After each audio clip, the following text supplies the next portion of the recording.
கண்ணெதிரே தோன்றினாள். 3 பேரும் சேர்ந்துதான் விளையாட போறோம். Jolly jolly jolly jolly. ஏதோ தப்பா இருக்கிற மாதிரி தெரியுது. பாப்பா, இப்போ மாமா இந்த துணிய உன் கண்ணுல கட்டி விடுவனா, அதுக்கப்புறமா நானும் இந்த மாமாவை சேர்ந்து உன் உடம்புல ஒவ்வொரு இடமா தொட்டு தொட்டு காட்டுவோம். அத நீ கரெக்டா சொல்லிட்டேன்னா உனக்கு தான் எல்லாமே. சரியா? சரி சரி சரி, ஓகே. ஒரு பொண்ணை எங்கேயுமே நிம்மதியா இருக்க விட மாட்டீங்களா? வேலிய பயிர் மேய்ஞ்ச மாதிரி பாதுகாப்பு கொடுக்க வேண்டிய நீங்களே இப்படி பண்றீங்களேடா. இத சும்மா விடக்கூடாது. இவனுங்கள நம்ம ஏதாவது ஒண்ணு பண்ணணும்.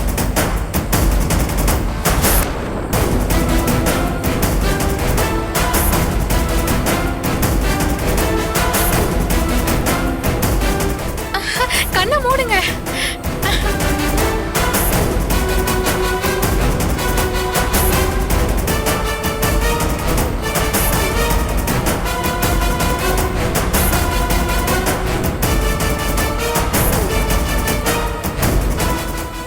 சக்தி நில்லு. கொசு கடிக்குதுன்னு போர்வை கேட்ட, இப்ப கொசு அடிக்கிறதுக்கு கட்டை எதுக்கு? டக்கு டக்கு டக்குன்னு நசுக்கவா? பாட்டி, கொசு அடிக்கிறதுக்கு கட்டை இல்ல, 2 அரக்கனை அடிக்கதான். அரக்கனா? ஐயோ, அங்க பாருங்க. இது எந்த இடம்? சக்தி, இது நெத்தி. இந்த பொறுக்கி பசங்களை சும்மா விடக்கூடாது சக்தி. இன்னைக்கு இவனுங்களை அடிக்கிற அடியில இனிமே எந்த பொண்ணு மேலையும் கை வைக்க கூடாது சக்தி. வா வா.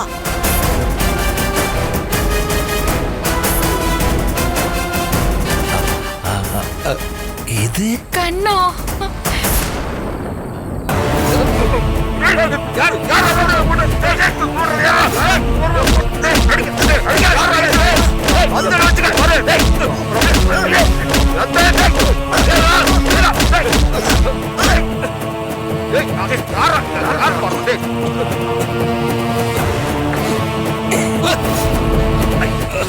யாராவது இப்படி யாரா நம்மள போட்டு அடிச்சது?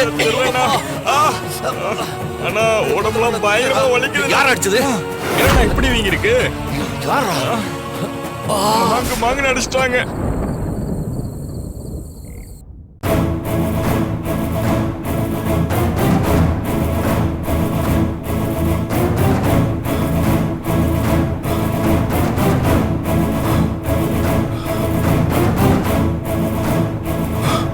சிவா இருக்கா? சிவா கிட்ட திவ்யாவை பத்தி சொல்லுவோம். சிவா, சிவா, டேய்.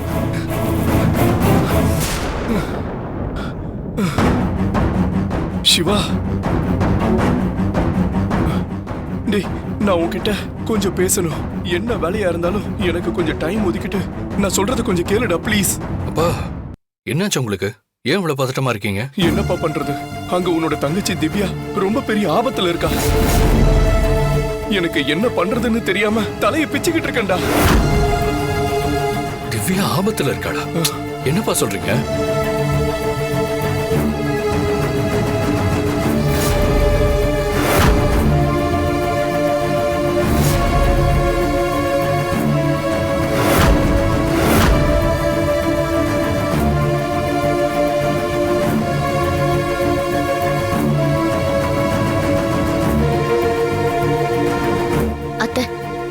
சிவா மட்டும் இப்ப கிளம்பி போய் திவ்யாவுக்கு ஹெல்ப் பண்ணானா இப்ப வரைக்கும் நம்ம பட்ட கஷ்டம் எல்லாம் வீணா போயிடும்.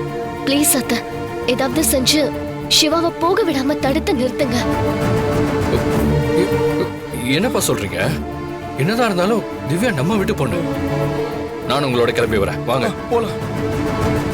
நம்ம சீக்கிரமா போலாம். சிவா, சிவா கொஞ்சம் நில்லு.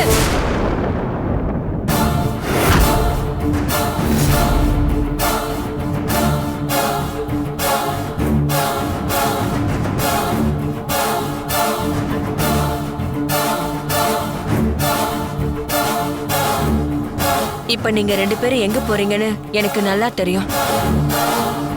ஆனா அம்மா, நான் சொல்றேன், உன் அப்பா பேச்ச கேட்டு கண்ட இடத்துக்குலாம் நீ போக வேணாம். அம்மா எந்த நேரத்துல என்ன பேசிட்டு இருக்கீங்க? 1000 இருந்தாலும் திவ்யாக்கு நம்மளை விட்டு வேற யார் இருக்கா? உங்களோட கோபத்தை நீங்க திவ்யா மேல காட்டுறதுக்கு இது சந்தர்ப்பம் கிடையாதுமா.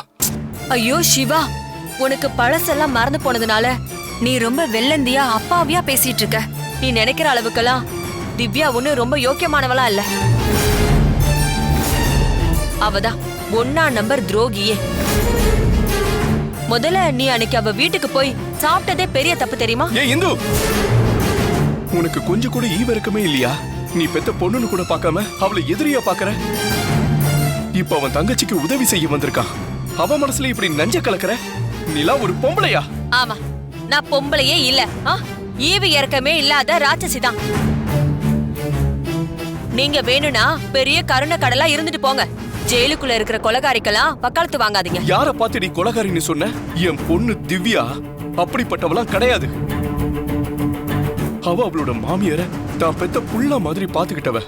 ஏதோ அவளோட கெட்ட நேரம் இப்படி ஒரு பிரச்சனையில அவ மாட்டிக்கிட்டு இருக்கா. ஆமாம்மா, எனக்கு என்னமோ அப்பா சொல்றதுதான் சரின்னு தோணுது. இந்த மாதிரி நேரத்துல நம்ம திவ்யாக்கு ஆறுதலா இருக்கணும். சிவா, நீ வெளுத்ததெல்லாம் பாலுன்னு நம்புறவன். ஆனா அந்த திவ்யா அப்படிப்பட்டவ இல்ல. ஒவ்வொரு நாளும் அவளை ஏண்டா இந்த வயித்துல 10 மாசம் சுமந்து பெத்தேன்னு தனியா உட்கார்ந்து என்ன நானே திட்டி தீத்திட்டு இருக்கேன் தெரியுமா? என்னம்மா பேசுறீங்க? நான் ஒண்ணு பேசிட்டு இருக்கேன், சம்பந்தமே இல்லாம நீங்க ஒண்ணு பேசுறீங்க. சரி சிவா, இதுக்கப்புறமும் நான் உன்கிட்ட எந்த உண்மையை மறைச்சு பிரயோஜனமே இல்ல. எல்லாத்தையும் நான் ஓப்பனா இப்பவே உன்கிட்ட சொல்லிடுறேன். அதை கேட்டுட்டு அதுக்கப்புறம் அப்பா கூட போலாமா வேண்டாமான்னு நீயே முடிவு பண்ணிக்கோ. அப்படி எத்தனை நாளும் நீங்க என்கிட்ட மறைச்சு வச்சிருந்த உண்மை என்னங்கறது இப்ப சொல்லுங்க. அந்த பைத்தியக்கார சக்தி உன்னை இவ்ளோ தூரம் டார்ச்சர் பண்றதுக்கு முக்கியமான காரணமே அந்த திவ்யா தான்.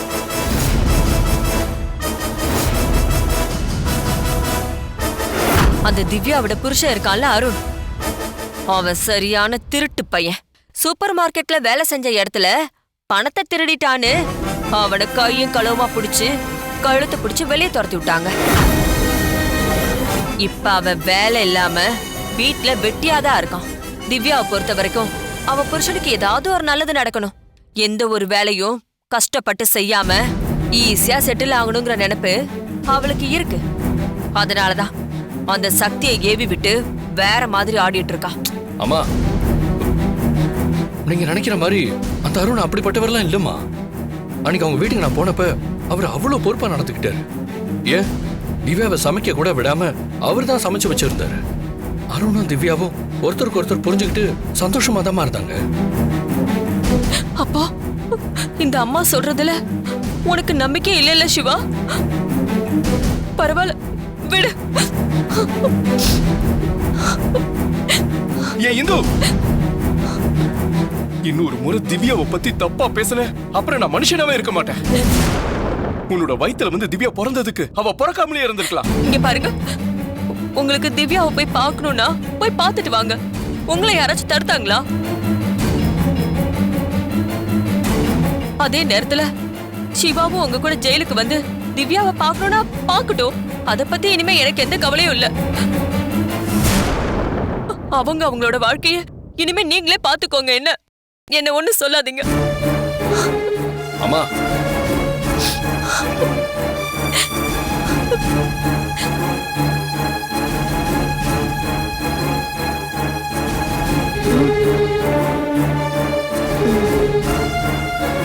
சிவா, பார்த்தல அத்தைய எப்படி ஃபீல் பண்றாங்கன்னு. அத்தை சொல்றதெல்லாம் உண்மைதான். நீ மட்டும் இப்ப மாமா கூட கிளம்பி போலீஸ் ஸ்டேஷன் போனனா அத்தை மனசு எவ்வளவு கஷ்டப்படும். அத கொஞ்சமாவது நீ யோசிச்சு பாத்தியா?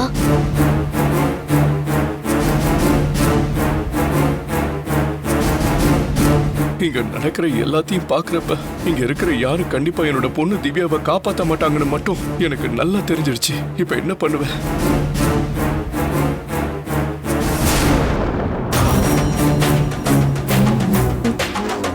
சிவா, அத்தை சொல்றத கேளு. நீ போ வேண்டாம். வா சிவா. சிவா, என்ன? வா சிவா, வான்னு சொல்றேன்ல. வா சிவா, வா சிவா.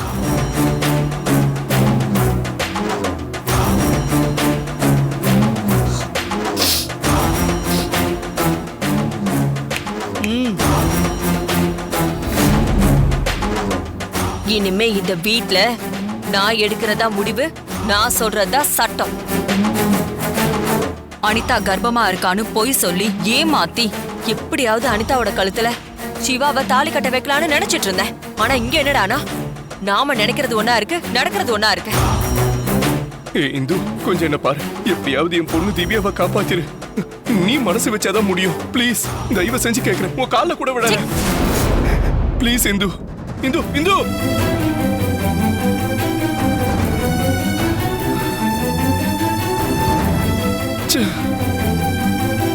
திவ்யாவை நான் எப்படி காப்பாத்த போறேன்? எனக்கு ஒண்ணுமே புரியல.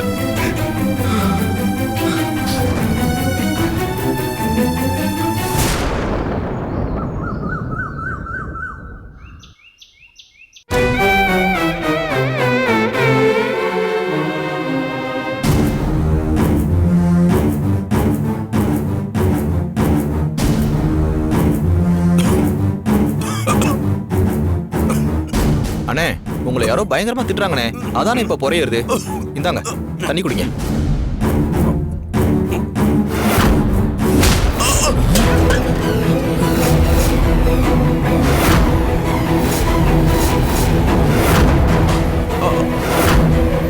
யோ, யார் நீ? திறந்த வீட்டுக்குள்ள ஏதோ நுழைஞ்ச மாதிரி நுழைஞ்சு எங்க அண்ணனை அடி பதிக்க. அப்படி தாண்டா பண்ணுவேன்.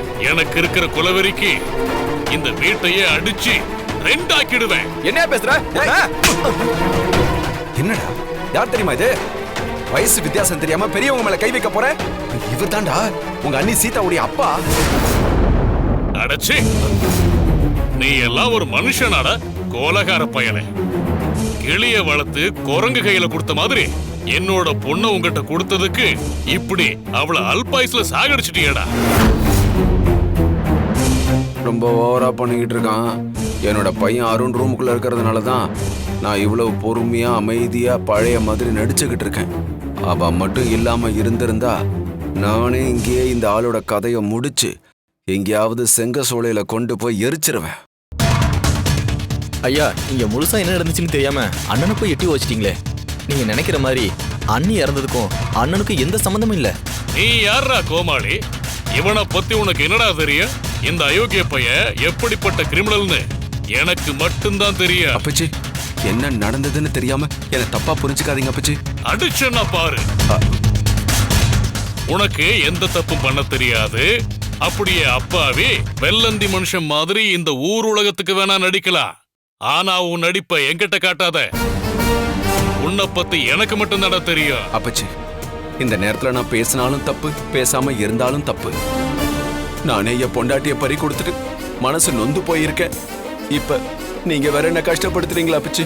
டேய் டேய் டேய், அப்படியே ரொம்ப நல்லவ மாதிரி நடிக்காதடா. அப்பச்சி, நீங்க முதல்ல வந்து உட்காருங்க.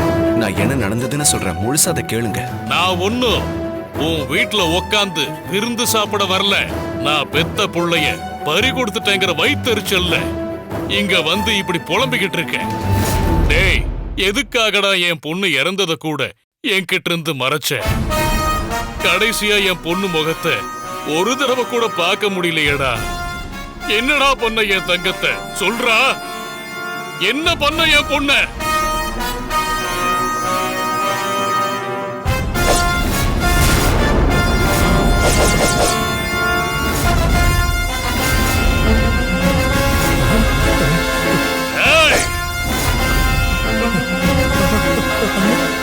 இப்ப மட்டும் என் பொண்ணு எப்படி இறந்தாங்கிற உண்மையை சொல்லன்னா இந்த அருவாளாலே உன்னை வெட்டி வீசிட்டு நானே போலீஸ்ல போய் சரணடைஞ்சிருவேன்.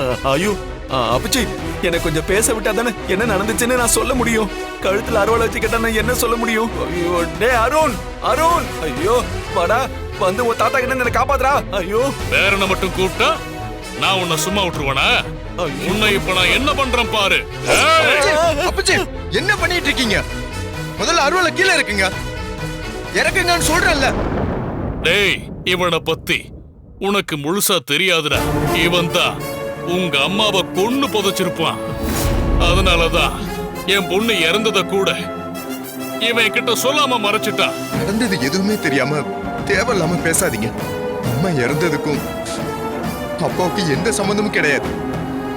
டேய் டேய் டேய், நீ உங்க அப்பனை காப்பாத்த 1000 சமாதானம் சொன்னாலும் புள்ளைய பறி கொடுத்தது நான்டா.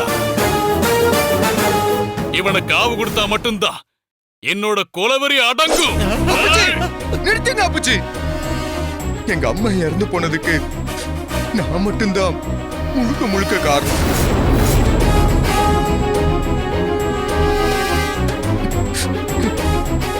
இதுக்கும் அப்பாவுக்கும் துளி கூட சம்பந்தம் கிடையாது. இன்னும் சொல்ல போனா எங்க அப்பா பேச்ச மட்டும் நான் கேட்டிருந்தேன்னா எங்க அம்மா இன்னைக்கு உயிரோடவாது இருந்திருப்பாங்க.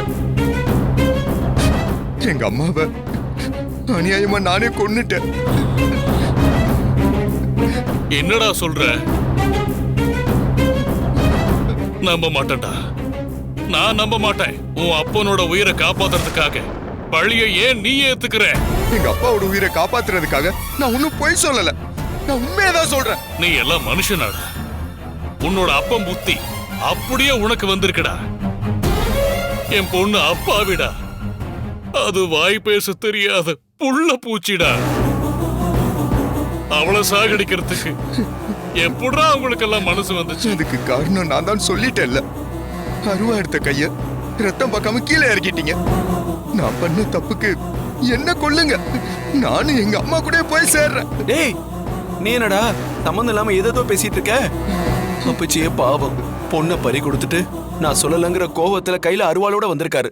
அவர்கிட்ட போய் இப்படி சென்டிமெண்டாலாம் பேசிட்டு இருக்கியடா. நீ கொஞ்சம் சும்மா இருடா. இல்லப்பா, இன்னைக்கு எது நடந்தாலும் பாத்துடலாம். அப்படியா? அப்படின்னா உன்னதாண்டா முதல்ல வெட்டணும். ஐயோ வேண்டாம் அப்பச்சி, அவசரப்படாதீங்க. தயவு செஞ்சு நான் சொல்றத கொஞ்சம் கேளுங்க அப்பச்சி.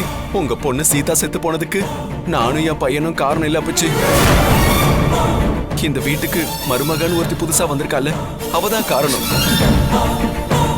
அவ வேலை பார்க்குற இடத்துல அவளுக்கும் அவளோட ஆபீசருக்கும் இருந்த தகாத உறவு சீதாவுக்கு தெரிஞ்சு போச்சு. இத சீதா தட்டிக்கிட்டதுனால சீதாவை போட்டு தள்ளிட்டாங்க அப்பச்சி. அவளை போலீஸ் புடிச்சிட்டு போயிட்டாங்க. இதுதான் நடந்தது அப்பச்சி.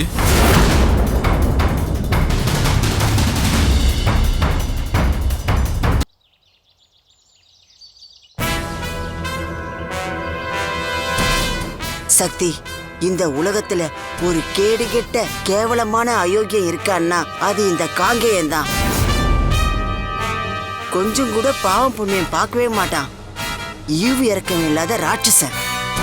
கரண்ட் கம்பத்துல புடவை கட்டிருந்தா கூட அது அசிங்கமா பாக்குற அருவருப்பான ஆம்பளை அவன். தனக்கு எதிராக யார் வேலை பார்த்தாலும் அதை மனசுக்குள்ளேயே வச்சுக்கிட்டு அடிப்பட்ட நல்ல பாம்பு மாதிரி நேரம் பார்த்து கொத்துவான்.